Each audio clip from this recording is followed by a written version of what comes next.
প্রিয় দর্শক, আসসালামু আলাইকুম। পুরোদমে চলছে বিশ্বজুড়ে উত্তেজনা।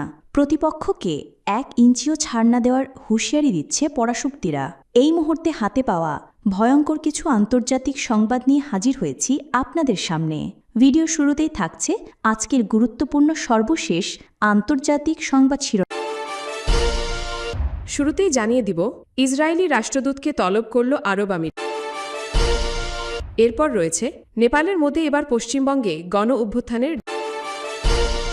এত সময় শুনছিলেন সংবাদ শিরোনাম, এবার বিস্তারিত। প্রিয় দর্শক, আপনি যদি এই চ্যানেলে নতুন হয়ে থাকেন, ভিডিওটি দেখতে দেখতে চ্যানেলটি সাবস্ক্রাইব করে আমাদের সাথেই থাকুন। ইসরায়েলি রাষ্ট্রদূতকে তলব করল আরব আমিরাত। কাতারের সাম্প্রতিক হামলার ঘটনায় ইসরায়েলি রাষ্ট্রদূত জোসি শেলিকে তলব করেছে সংযুক্ত আরব আমিরাত। ইসরায়েলি গণমাধ্যমে খবর প্রকাশিত হয়েছে।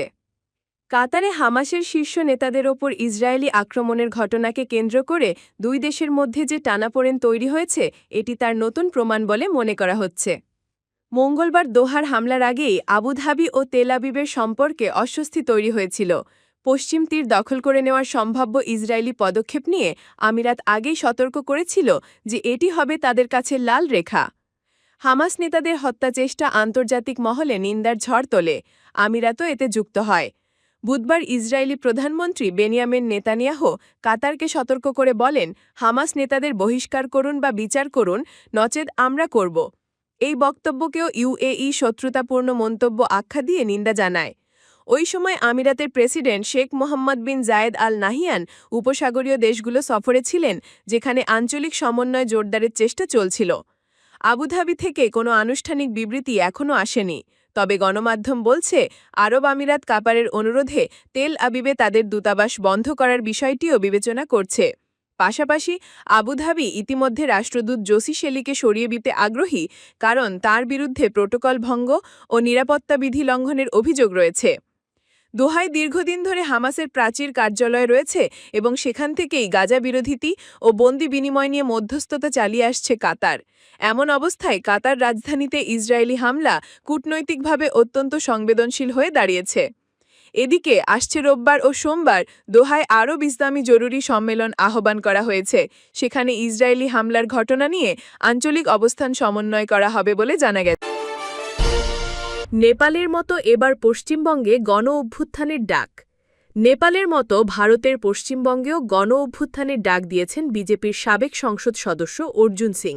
শুক্রবার দেশটির গণমাধ্যম দ্য ইন্ডিয়ান এক্সপ্রেসের এক প্রতিবেদন থেকে এ তথ্য জানা গেছে। বর্তমানে নেপালের টালামাটাল অবস্থা বিরাজ করছে। শ্রীলঙ্কা, বাংলাদেশের পর জেএনজিরা এবার আরেকটি গণ অভ্যুত্থান ঘটিয়েছেন দেশটিতে। বিক্ষোভকারীরা মন্ত্রী এমপিদের বাসভবন, সরকারি বিভিন্ন স্থাপনাসহ সংসদ ভবন এলাকায় আগুন ধরিয়ে দেন। নেপালের কমিউনিস্ট প্রধানমন্ত্রী কেপি শর্মা ওলি পদত্যাগ করতে বাধ্য হন। সরকারের প্রায় সব মন্ত্রী হয় দেশ ছেড়ে পালিয়েছেন, নয়তো আত্মগোপনে আছেন। ঠিক এরকমই আরেকটি গণ অভ্যুত্থানের কথা শোনা যাচ্ছে পশ্চিমবঙ্গে। এ ডাক দিয়েছেন রাজ্যটির বিরোধী দল বিজেপির সাবেক সংসদ সদস্য অর্জুন সিং। অর্জুন বলেন, নেপালের যুব সমাজ দুর্নীতির বিরুদ্ধে যেভাবে রুখে দাঁড়িয়েছে তা বড় এক উদাহরণ। বাংলার তরুণ তরুণীদেরও সেই সাহস দেখানো উচিত। এমনই গণ অভ্যুত্থান প্রয়োজন। তার এই মন্তব্য ঘিরে এখন ব্যাপক তোলপাড় চলছে পশ্চিমবঙ্গে। অভিযোগ উঠেছে, অর্জুন সিং উস্কানিমূলক বক্তব্য দিয়ে রাজ্যে হিংসা ছড়ানোর চেষ্টা করছেন এবং মুখ্যমন্ত্রী মমতা ব্যানার্জিকে হত্যার হুমকিও দিয়েছেন।